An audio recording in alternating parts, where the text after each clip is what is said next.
Hello. So the Treasury Secretary just announced that individuals and corporations can delay their tax payments for 90 days due to the coronavirus pandemic. So as you can imagine, our inboxes are now filled with questions about how this might apply to them. So I figured it'd be helpful to do just a quick video and share some of the details. So at a high level, individuals can now defer up to $1 million of their tax payments for 90 days from this April 15th deadline, so July 15th. As well, C corporations can also defer taxes for 90 days, but for up to $10 million. So during that time, the IRS will theoretically not charge penalties or interest for those 90 days. So as I said, we've got a couple questions coming in our inboxes. So let me read a couple of them off. The first one was, hey Trevor, is my tax return still due on April 15th?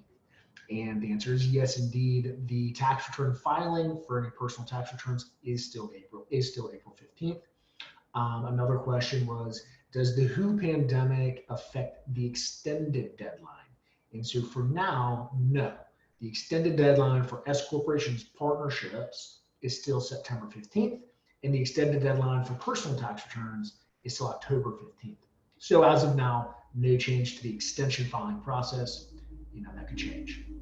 Another great question here is, what if I live in Georgia or Alabama, tax states that tax income? Do I get relief on state taxes as well?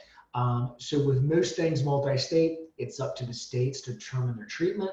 But I imagine most states are going to follow the federal recommendations. For example, in Georgia, the Georgia Society CPA just announced that they're in touch with the Department of Revenue Commissioner, and that his intent and understanding is that Georgia will be piggybacking off of whatever the feds do, and they're still waiting for true official IRS documentation in black and white of each of those little nuances. So that will be coming up pretty soon, but Georgia will be following what the feds do, as announced.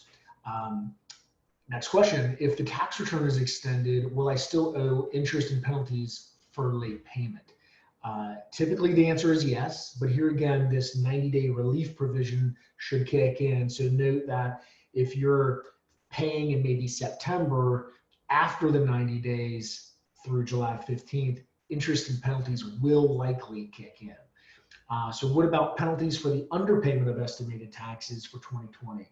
This is a great question, and there's a lot of little things to talk about with estimated taxes for 2020. So there has not been any specific guidance yet on assessing underpayment penalties for 90 days or the entire year. Specifically, they haven't touched on that point yet. But in general, understanding the kind of economic climate that we're in and potentially approaching a recession, cash flow is king. We heard it before, but really, if we're kind of unsure of the amount of revenues that might be coming in, the amount of cash flow that might be coming in, we as entrepreneurs, we still have employees that we've got to pay salaries to, or contractors. We still have rent that we have to pay. There's ongoing software costs that we're going to incur because we still have to deliver our products and services to our clients. So, once you pay in estimated taxes at any given point, whether it's 2019, 2022, the IRS is not going to lend you those funds back. It's a great budgeting tool to pay in those estimated taxes and also to reduce the amount of underpayment penalties. But this year in 2020, myself, it's my preference to keep more cash on hand during this economic climate. Another great question, is there a website that I can go to get updates? And I've actually I'm going to share my screen. I've pulled up a couple of websites that I thought it'd be handy for y'all to take a look at and to be able to keep updated. So this was from the Journal of Accountancy, announcing kind of what I just explained on this 90-day kind of relief period. Another one I wanted to bring up was just a link to the Form 4860, which is the extension of time to file your personal tax return, if that's something that you choose to do, as we're a little bit less than a month away from the deadline. I put it here as well. The partnerships and S corporations filing deadline was on Monday, March 15th.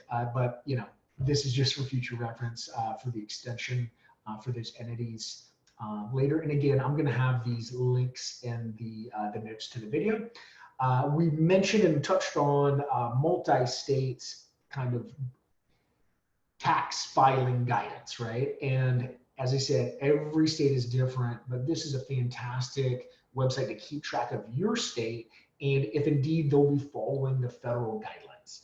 Again, I'll put that link in the notes. This is a link to the IRS's coronavirus sheet on their website. There's not a whole lot of information on here. I would imagine, as you know, this was just announced, so they're probably still rapidly trying to put this in black and white so it's applicable for everybody. But that's that website. Again, I'll put it in the notes. And then here's just a little bit of information on their IRS's website on estimated taxes, who must pay estimated taxes, what kind of penalties typically are assessed for underpayment. So that is that. So yeah, gave you a couple links to take a look at, give you some high-level information. Hopefully that was helpful. If you have any other additional questions, feel free to shoot me an email. My email is tm@fusiontaxes.com, and I look forward to talking with you soon. Thank you.